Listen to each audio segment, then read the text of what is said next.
professeur Paptaoui, qui est directeur de l'INPT, par intérim, entre parenthèses, qui est également directeur adjoint à la recherche, expert dans l'IA et les technologies de l'information, appliquées en particulier dans les domaines de la médecine et de l'énergie. Et donc, dans des secteurs sur lesquels vous intervenez, mais aussi le secteur, on va dire, de prédilection de l'INPT, qui est les télécommunications, en général. Le digital, c'est le secteur d'origine de l'INPT. بعد هذاك بي ديال البوست ديالك لا حيدنا ما بقاش حنا سمينا جو تو ديجيتال اي ان بي تي دونك سي ان مو انجلي لسه انا خليتها Donc dans des secteurs comme ça où l'IA va jouer un rôle crucial, comment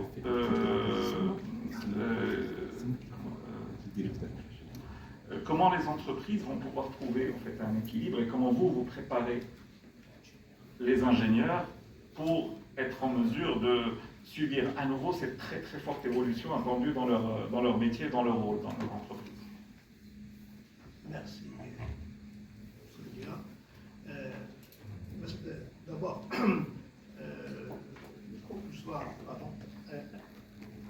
de votre invitation. Spécialement, c'est vraiment qui m'a invité pour pouvoir intervenir. C'est un sujet qui m'intéresse beaucoup. Et je remercie aussi l'association qui développe ce genre d'informations et de débats qui sont à l'ordre du jour. Sincèrement, c'est à l'ordre du jour. Donc en fait, concernant la relation entre... En fait, en gros, votre question, c'est ces relations entre école, formation et entreprise. Comment on prépare les jeunes dans le domaine, surtout dans le domaine du l'IA. Et bien sûr, dans le domaine du numérique de manière générale. Moi, je suis beaucoup plus... nous avons préparé l'INPT ce qu'on appelle un feu de route, si vous le connaissez très bien, en 2018, qui va dans le lot digital. C'est-à-dire, déjà, on intègre l'inclusion numérique à travers un ensemble de filières qui sont déjà orientées en numérique. Et on a fait d'abord une étude de marché, avant tout, pour pouvoir isoler les points forts dans le domaine des entreprises, pour pouvoir préparer les étudiants, les élèves ingénieurs et les ingénieurs au domaine du numérique. Et après, je viendrai vers l'IA pour vous dire, sincèrement, c'est une partie que nous mettons partout dans toutes les filières. Alors, parmi les programmes que nous mettons en place au niveau de notre école, nous sommes une école d'abord accès régulé, c'est-à-dire nous recevons à l'école les meilleurs élèves qui viennent du concours national commun. C'est-à-dire que nos élèves ingénieurs sont, on va dire, déjà très forts dans le domaine numérique, ils sont déjà préparés. Il faut qu'on aille avec eux en compétences, en montée en compétences. Et déjà, quand ils viennent, ils sont préparés aux outils mathématiques, aux outils physiques, etc., communication, d'une manière générale. Alors, le numérique rentre au niveau de nos filières. Nous avons cette filière, on va dire, cette filière dans le domaine numérique. Les filières qui sont orientées, on va dire, d'abord numériquement en informatique, c'est-à-dire tout ce qui est cybersécurité, tout ce qui est IoT cloud, tout ce qui est en fait data engineering, data science, et tout ce qui est en fait aussi services numériques, etc. Et puis aussi on a des filières qui vont dans le domaine de télécom, mais qui intègrent aussi du numérique parce qu'on était dans une phase il y a très longtemps, en faisant des télécoms, mais les systèmes, sans qu'on ait le digital et l'IA qui rentre. Maintenant, on est vraiment dans l'ère du numérique. Alors, nous préparons nos étudiants, d'ailleurs, au monde du travail, d'abord par le développement des soft skills et des power skills. Déjà, on met en avant, dès la première année, des outils pour qu'ils puissent avoir un travail en commun, développer de la communication, etc. Et puis, au niveau technique, donc au niveau, je vais vraiment vers l'IA, le sujet, vers l'intelligence artificielle. Dans nos préparations, nous avons des cas de développement de projets avec les entreprises. Carrément, on met en place des projets et des conventions avec les entreprises pour qu'ils puissent mettre leurs problématiques dans l'école et que les élèves développent des solutions dans l'école. Et on le fait dès la première année, en utilisant du numérique et de l'IA, d'une manière générale. Alors, pour donner des exemples, nous avons récemment, en première année, la filière data,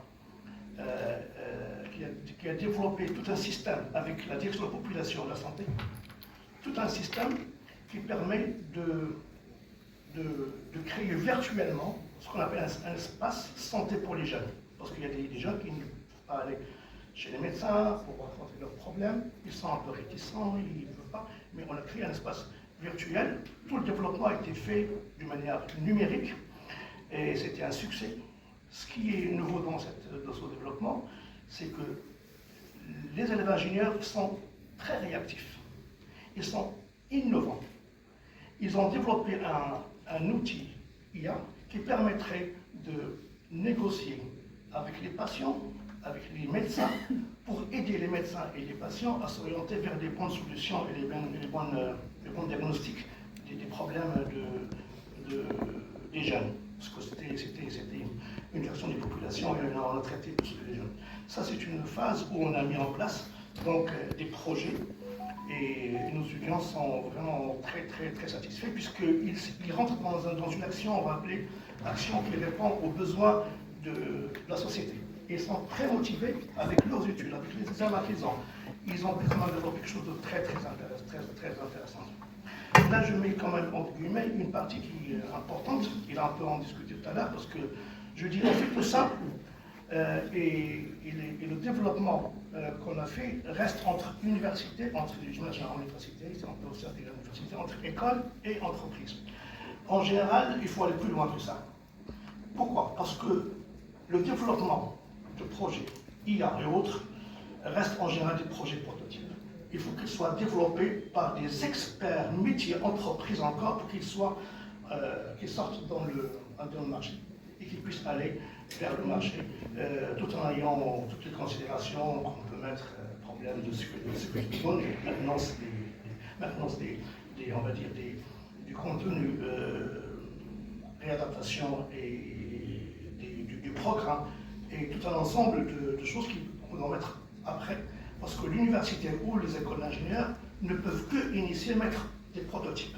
Après, il faut vraiment associer les entreprises pour qu'ils puissent apporter l'expertise métier et adapter le contenu. Comme les modèles actuellement qui se développent à l'étranger, en Europe, et d'ailleurs on le voit à travers l'Europe, la France et d'autres pays, c'est qu'on développe, mais il n'y a pas de garantie d'utilisation de ce qui sort en produit final. Parce qu'on a peur que ça ne marcherait pas, qu'il y ait des problèmes de sécurité, qu'il y ait des problèmes d'éthique, qu'il y ait des problèmes aussi débit des données, débit algorithmique. Ça, c'est très important et il y a des freins. Et ces freins-là, je pense qu'il faut les dépasser. Et je pense que les politiques publiques peuvent dépasser en amenant des politiques vraiment courageuses pour pouvoir dépasser ce niveau-là, à mon sens. Et donc, on fait des belles choses. On développe, et il y a des cerveaux humains, des cerveaux humains vraiment très intelligents, parce que moi je connais un peu le milieu de notre école. Les étudiants, les élèves, ingénieurs sont vraiment très compétents en développement. Même des idées créatives, des innovations, ils arrivent à développer de très belles choses. On s'étonne du développement qu'ils font. Mais je pense qu'il faut aller plus loin, il faut donner de l'encouragement, encourager les entreprises par des politiques publiques pour pouvoir, et bien sûr les développements qu'on fait, qui sortent et qui soient mis en place finalement. Alors juste une chose importante, dans notre école, à la fin, on a des projets de fin d'études. Je peux vous dire qu'il y a plein de projets de fin d'études qui sont proposés par les entreprises dans le domaine actuellement de l'intelligence artificielle, actuellement, et je peux vous dire qu'il y a au moins 3 propositions de sujets par étudiant. Nous avons 260 étudiants, et ça c'est très important. Vous avez 380 projets. Voilà. On dit en moyen et ça veut dire qu'il y a vraiment de la matière. Il y a vraiment. Nous, on essaie de former les étudiants avec des compétences qui témoignent d'ailleurs de la valeur du développement qu'ils font à l'extérieur et à l'intérieur de l'INPT, et que ces développements sont bien jugés Et il y a une grande satisfaction des ministères, des établissements publics à travers notre développement. Et j'aimerais bien aussi que toute l'université, les écoles puissent faire de même pour pouvoir ramener la compétence qu'il y a localement dans les universités, dans les écoles, qui puissent se dégager et sortir, et qu'il y ait un encouragement pour qu'ils puissent être vus et apparaître au niveau du secteur public. Donc il faut aller un peu plus loin que ça. Voilà, on peut en développer ce secteur. Merci.